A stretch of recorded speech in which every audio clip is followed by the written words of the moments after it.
সাদ্দাদের বয়স যখন ২ মাস তখন সাদ্দাদের মা কোথাও বেড়ানোর জন্য যাচ্ছিল। তো সাদ্দাদের মা সাদ্দাতকে কোলে নিয়ে সমুদ্রের কিনারে গেল এবং একটি জাহাজে উঠল। এই জাহাজটা যখন সমুদ্রের মাঝখানে চলে গেল তখন অনেক বড় ঝড় তুফান প্রবল বেগে শুরু হয়ে গেল। ওই ঝড়ের গতিতে সেই জাহাজটা ডুবে গেল এবং জাহাজের সকল যাত্রীরাই সবাই মারা গেল। শুধুমাত্র সাদ্দাত এবং তার মাই জীবিত ছিল।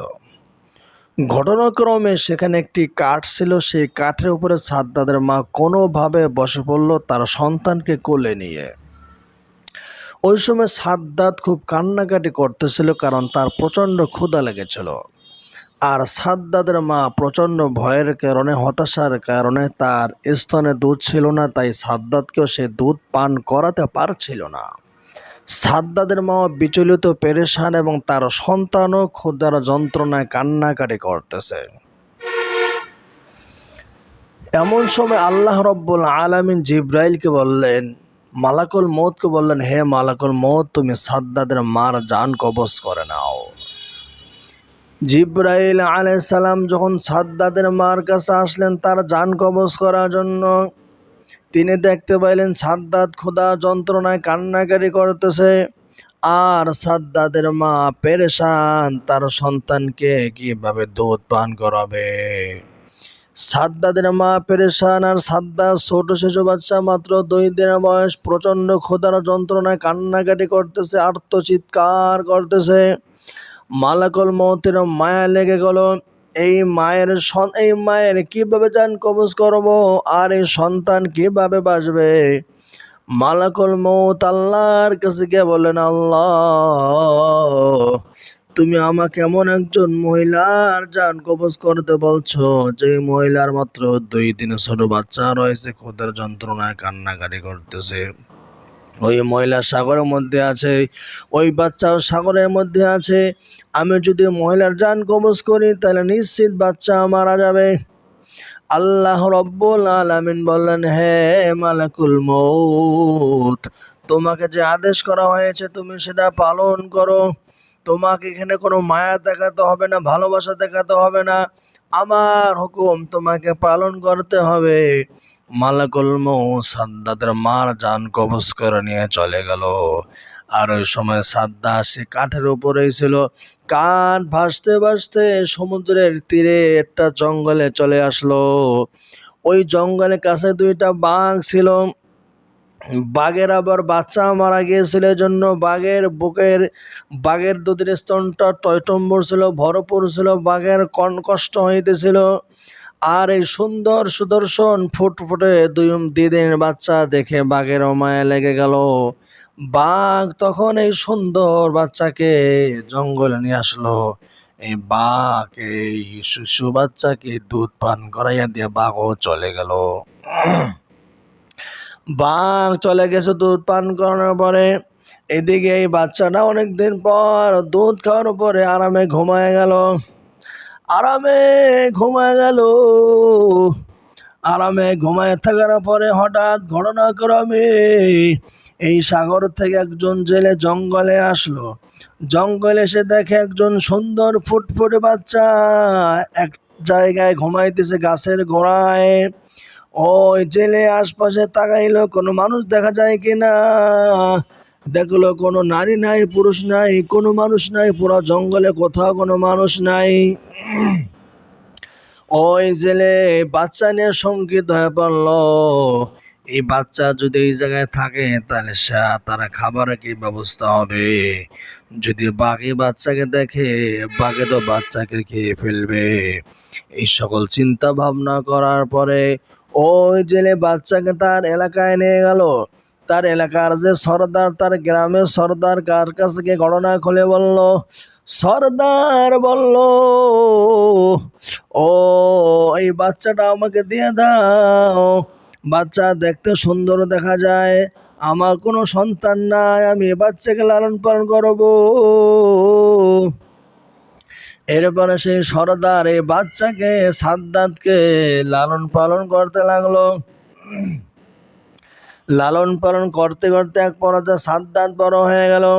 8 কিংবা 9 বছর যখন তার বয়স হলো, একদিন খেলা করতে মাঠে বেরিয়ে গেল। প্রতিদিন ন্যায় খেলা করতে বের হয়ে গেল। সাদ্দাতের অন্যান্য সাথীদের থেকে সাদ্দাতের সাহস ছিল প্রচণ্ড, অনেক সাহস ছিল, অনেক সুঠামদের অধিকারী ছিল, রাজা বাচ্চার খাবার খায়, অনেক সুঠামদের অধিকারী, চেহারা অনেক সুন্দর। তার বন্ধুদের সাথে খেলা করতে যাওয়ার সময় হঠাৎ দেখতে পাইল ওই দেশে 3 জন সেনাবাহিনী আসতেছে। সেনাবাহিনীদেরকে দেখার পর সাদ্দাতের অন্যান্য সাথীরা ভয়ে বাড়িতে পালায়া চলে গেল। সাদ্দাত ওই জায়গায় বসে রইল, সাদ্দাত কোথাও যায় না। ওই 3 জন সেনাবাহিনী দেখতে পাইলে একটা সুরমার থলি দেখা যায়, সুরমা দেখা যায়। ওই 3 জন সৈন্যবাহিনী, একজন ছিল চোখে কম দেখতো, ভালো দেখতো না, সে নিয়মিত সুরমা ব্যবহার করতো। এই পথে সুরমা পাওয়ার পরে তার সুরমাটা নিতে মনে চাইছে, কিন্তু সুরমাটা ভালো না খারাপ, আসল না কল, সেটা যাচাই বাছাই করার জন্য ওই সাদ্দাদের চোখে লাগাই দেওয়া হইল। সাদ্দাত সুরমা চোখে দেওয়ার পর জমিনের নিচে যত সম্পদ আছে সব সম্পদ তার চোখের সামনে ভাসতে লাগলো। সাদ্দাত বুদ্ধি খাটাইলো, আমি যদি বলি সুরমা ভালো, সুরমা চোখে দিয়েছি, জমিনে নিচ পর্যন্ত যা আছে সব কিছু দেখতে পেয়েছি, তাহলে তারা সুরমাটা নিয়ে যাইবে। সাদ্দাত যেমন সুন্দর ছিল, যেমন সুঠামদের অধিকারী ছিল, তেমন প্রতারক ছিল, লোভী মানুষ ছিল।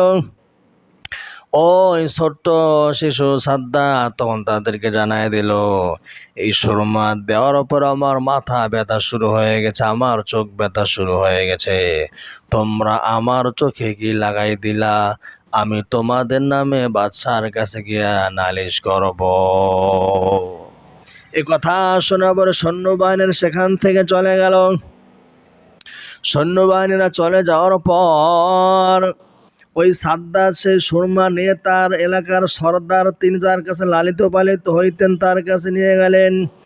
বাবার কাছে গিয়ে বললেন, বাবা এমন সুরমা পেয়েছি, গুপ্তধন, এই সুরমা চোখে দিলে জমিনের নিচে স্বর্ণরূপা দস্তা তামা সব কিছু দেখা যায়। বাবা বলল, বাবা তুমি তো ভালো কথা শোনাইলা, আমরা অল্প দিনের মধ্যে ধনী হয়ে যাব। তুমি সুরমা চোখে দিবা, যেই জায়গায় তুমি গুপ্তধন দেখবা আমাকে বলবা, আমি সেই গুপ্তধন বাইরে বের করে আনবো। এভাবে চলতে লাগলো। অল্প দিনের মধ্যেই তারা ধনী হয়ে গেল, কিন্তু সে স্বর্ণরূপা মানুষদেরকে দেখায় না, মানুষের নজরে পড়ে যাবে তাই। যখন ওই সাদ্দাত অনেক টাকা পয়সার মালিক হয়ে গেল, সাদ্দাত তখন সেই দেশের বাদশাকে দাম দেয় না, গুরুত্ব দেয় না। সাদ্দাত মনে করলো, আমার টাকা পয়সার অভাব নাই, আমার স্বর্ণ মুদ্রার অভাব নাই, আমি কেন আমার দেশের বাদশাকে মূল্যায়ন করব, কেন গুরুত্ব দেব? এদিকে সাদ্দাতের দলবল হয়ে গেল, মানুষদেরকে পটাইয়া তার দর ভালো করে ফেলল। এক সময় সাদ্দাতের সঙ্গে সে দেশের বাদশার সঙ্গে লড়াই হয়। ওই লড়াইয়ের পরে দেশের বাদশা মারা যায়। সাদ্দাত তখন দেশের প্রেসিডেন্ট হয়, দেশের বাদশা মনোনীত হয়। সাদ্দাত দেশের বাদশা মনোনীত হওয়ার পর সাদ্দাত এবার জনগণ উপরে খুব সুন্দর আচরণ করতে লাগলো, ভালো ব্যবহার করতে লাগলো। সাদ্দাতের সুনাম সারা দুনিয়া ছড়াইয়া পড়ল। সাদ্দাত কিছুদিন পর দেখতে পাইল, আমার ক্ষমতার অভাব নাই, আমার প্রভাব প্রতিপত্তির অভাব নাই, সারা দুনিয়ার মানুষ আমাকে চিনি, আমাকে জানে, আমি তো মহা সুখ শান্তিতে আছি। শয়তান সাদ্দাতের মাথায় একটা খারাপ বুদ্ধি দিয়ে দিল, ও সাদ্দাত তুমি মানুষদেরকে বলো তোমার পূজা করতে, তোমার ইবাদত বন্দেগী করতে, যারা মূর্তির পূজা করে গাছের পূজা করে, সাপের পূজা করে, সূর্যের পূজা করে, তাদেরকে বলো তোমার পূজা করার জন্য। এদিকে সাদ্দাত যখন তার পূজা করার জন্য ডাকতে লাগলো, ওই সময় আল্লাহ রাব্বুল আলামিন হযরত হুদ আলাইহিস সালামকে লাগা পাঠাইলেন। হুদ আলাইহিস সালাম সাদ্দাতের কাছে এসে বললেন, ও সাদ্দাত, আল্লাহকে ভয় করো, যে আল্লাহ তাআলা তোমাকে বানাইলেন, তোমার মাতাকে বানাইলেন, আসমান জমিন বানাইছেন, যে আল্লাহ তাআলা বিশাল সাগর সমুদ্র বানাইছেন, ওই আল্লাহকে ভয় করো, আল্লাহর উপর ঈমান আনো। সাদ্দাত বলল, কে তুমি, তোমার কি পরিচয়? তিনি বললেন, আমি হলাম আল্লাহ পাকের পয়গম্বর। আল্লাহ তাআলা আমাকে নবী বানাইয়া তোমার কাছে দূত পাঠাইয়া হিসাবে পাঠাইছেন, তোমাকে দাওয়াত দেওয়ার জন্য, আল্লাহর কথা বলার জন্য। সাদ্দাত বলল, তোমার কথা মানলে আমার কি লাভ হবে, আমার কি ক্ষতি হবে? হুদ আলাইহিস সালাম তখন বললেন, ও সাদ্দাত, তুমি যদি আমার কথা মানো, আল্লাহ তাআলা তোমার প্রতি সন্তুষ্ট হবেন, তুমি সুন্দরভাবে দেশ পরিচালনা করতে পারবে এবং মৃত্যুর পর তুমি জান্নাতের মালিকও হতে পারবে। সাদ্দাত জানতে চাইলো, জান্নাত কেমন হবে, জান্নাত কেমন হবে? হুদ আলাইহিস সালাম বললেন, জান্নাত হবে এমন সুন্দর, জান্নাতের একটা ইট হবে স্বর্ণের, একটা ইট হবে রূপার, আর স্বর্ণ এবং ইটের গাঁথুনি যেটা হবে সেটা হবে মিশকাম্বরের, জান্নাতের মাটি হবে জাফরানের। এত সুন্দর জান্নাত, এই জান্নাতের পাশ দিয়ে গেলে ঘেরান আর ঘেরান। দুনিয়ার বিল্ডিং এর পাশ দিয়ে গেলে কোনো ঘেরানো আসে না, গন্ধও আসে না, কিন্তু জান্নাতের বিল্ডিং এর পাশ দিয়ে গেলে ঘেরান আসবে, ঘেরানে সব জায়গা মোহিত হয়ে যাবে। হুদ আলাইহিস সালাম বললেন, জান্নাতে কেউ প্রবেশ করলে কোনোদিন বুড়া হবে না, সব সময় জোয়ানই থাকবে। ওই জান্নাতে যাওয়ার পরে কেউ যদি কোনো কিছু খাইতে মন চায়, সে খাবারটা তার মুখের সামনে চলে আসবে। জান্নাতে যাওয়ার পর মানুষের মনে যা চাইবে, আল্লাহ তাআলা বান্দাকে তাই দিয়ে দিবেন। সাদ্দাত এই কথা শোনার পরে তার কাছে এগুলো অসম্ভব মনে হইল। অহংকারে ভরা দেখলো, সাদ্দাত যদি হুদকে মানতে যায়, তাহলে হুদের কাছে তার মুরিদ হতে হবে, হুদের কাছে তাকে ছোট হইতে হবে, হুদের অধীনস্থতা সে মানতে রাজি নয়। সে বলল, সরাসরি হুদ আলাইহিস সালামের দাওয়াতকে প্রত্যাখ্যান করলো, তার সঙ্গে খারাপ ব্যবহার করে হুদ আলাইহিস সালামকে তার রাজপ্রাসাদ থেকে তাড়াইয়া দিল। এরপর সাদ্দাত তার মন্ত্রীকে বলল, তুমি আমার জন্য জান্নাত বানাও, জান্নাত বানাইতে যত টাকা পয়সা লাগবে সব কিছু তুমি বানাও। ওই উপদেশটা তার জন্য জান্নাত বানাইতে লাগলো। তার এলাকার ঘর বাড়িতে যত স্বর্ণ রূপা তার দেশের মধ্যে আছে, সকল স্বর্ণ রূপা একত্রিত করলো। সাদ্দাতের স্বর্ণ রূপা সব একত্রিত করলো, সব একত্রিত করে বিশাল একটা বাড়ি নির্মাণ করলো। ওই বাড়ির লম্বা ছিল 8,000 মাইল, চওড়া ছিল 4,000 মাইল। 300 বছর যাব সময় লাগাইয়া ঘর বানাইছে, হাজার হাজার লক্ষ লক্ষ মানুষ কাজ করে সে সুন্দর জান্নাত বানাইছে। জান্নাতের ভিতরে আছে নাচের ঘর, আলাদা নাচের ঘর আছে, বাগান আছে। ওই বাগানের একটা গাছ হলো স্বর্ণের, আর একটা গাছ হলো রূপার। সব কিছু রেডি হয়ে গেছে। ওই সাদ্দাতের প্রধান উপদেষ্টা সাদ্দাতের কাছে গিয়ে বলল, জাহাপনা, সব কাজ কমপ্লিট হয়ে গেছে, এখন আপনার যাওয়ার পালা, চলুন আপনি জান্নাতে আপনি প্রবেশ করুন। সাদ্দাত বিশাল সৈন্যবাহিনী নিয়ে অত্যন্ত জাঁকজমকতার সাথে তার জান্নাতের দিকে রওনা করলো। দূর থেকে জান্নাত সে দেখলো, অনেক সুন্দর দেখা যায় জান্নাত, এমন সুন্দর জান্নাত, জান্নাতের মধ্যে এমন সুন্দর সুন্দর পাথর ফিট করা আছে রে। ওই পাথর রাত্রিবেলায় চক চক চক চক করে জ্বলে, কোনো বাতির প্রয়োজন হয় না। রাত্রেবেলায় বাতি ছাড়াই সে পাথরের আলোতে পুরা জান্নাত আলোকিত হয়ে যায়। এত সুন্দর জান্নাত সাদ্দাতের জন্য বানানো হইল, স্বর্ণরূপা দিয়া ভরা। স্বর্ণরূপার জান্নাত, দামি দামি ইয়াকুত পাথরের জান্নাত, জান্নাতের আশপাশের বাগান সব কিছু স্বর্ণরূপা দিয়া ভরপুর। সাদ্দাত জান্নাতের কাছে যাইবে। জান্নাতের প্রবেশ পথে অনেক সুন্দর সুন্দর রমণীরা তাকে রিসিভ করার জন্য দাঁড়িয়েছে সারিবদ্ধ হয়ে, ঢোল তবলা পিটাইতেছে, কি আনন্দ! সে তার জান্নাতে প্রবেশ করবে। যখন জান্নাতে প্রবেশ করবে, জান্নাতের দরজার সামনে একজন সুন্দর অত্যন্ত সীমাহীন সুন্দর একজন যুবক দাঁড়াইয়া রয়েছে। সাদ্দাত বলল, হে যুবক, কি তোমার পরিচয়? তুমি এত সুন্দর কেন? তুমি কোথা থেকে আসলা? জান্নাতের দরজার সামনে কোন সাহসে তুমি দাঁড়াইয়া রইলা? ওই যুবক বলল, আমি হইলাম মালাকুল মউত, আজরাইল। আল্লাহ আমাকে পাঠাইছেন তোমার জান কবজ করার জন্য। সাদ্দাত বলল, তুমি কি আমার সাথে মস্করি করতেছো? আমার সঙ্গে দুষ্টামি করতেছো? তুমি আমার সামনে থেকে সরে যাও, আমি জান্নাতে প্রবেশ করব। ওই যুবক বলল, আমি তোমার জান কবজ করার জন্য আসি, তোমাকে জান্নাতে যাওয়ার সময় নাই। সাদ্দাত তখন বলল, ও পুলিশ বাহিনী, ও সেনাবাহিনী, ও আমার বাহিনী, তোমরা এই যুবককে জেলখানায় ভরো, জেলখানায় ভরো।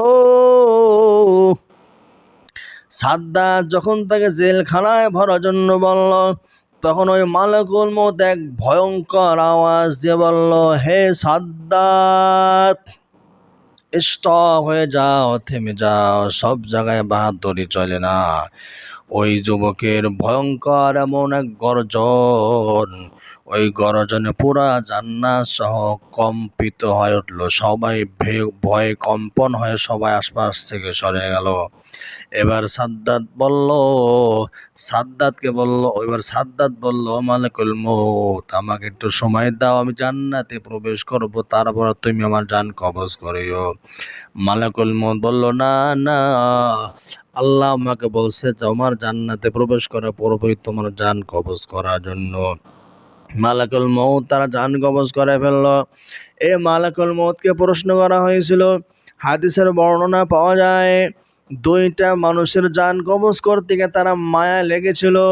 একটা হলো ওই মহিলা, সাদ্দাতের মা যখন কাঠের উপরে ভাসমান ছিল সাগরের উপরে, সাদ্দাতের কেউ ছিল না, তার বয়স 2 দিন ছিল মাত্র। ওই সময় সাদ্দাতের মার জান কবজ করতে মালাকুল মউতের মায়া লেগেছিল।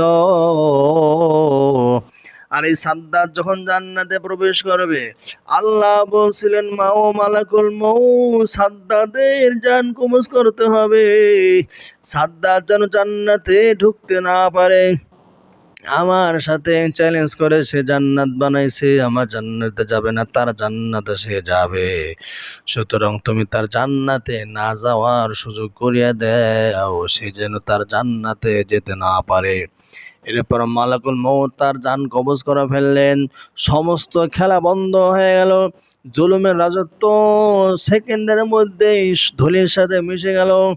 এই জন্য যারা জুলুম করবে, অত্যাচার বিচার করবে, আল্লাহ তাআলা তাদেরকে এমনভাবে সাইজ করেন যেমন সাদ্দাতকে সাইজ করেছিলেন। এই জন্য দুনিয়া যতদিন বাঁচবেন, আল্লাহর হুকুম মেনে চলবেন, নবীর তরিকায় চলবেন, 5 ওয়াক্ত নামাজ পড়বেন, কোরআন তেলাওয়াত করবেন, পর্দা প্রশিদ্ধ করবেন। সাদ্দাত যে জান্নাত বানাইছিল, এর থেকে ভালো জান্নাত আল্লাহ তাআলা আপনাকে দুনিয়ায় থাকতেই স্বপ্নে দেখাইয়া দিবে।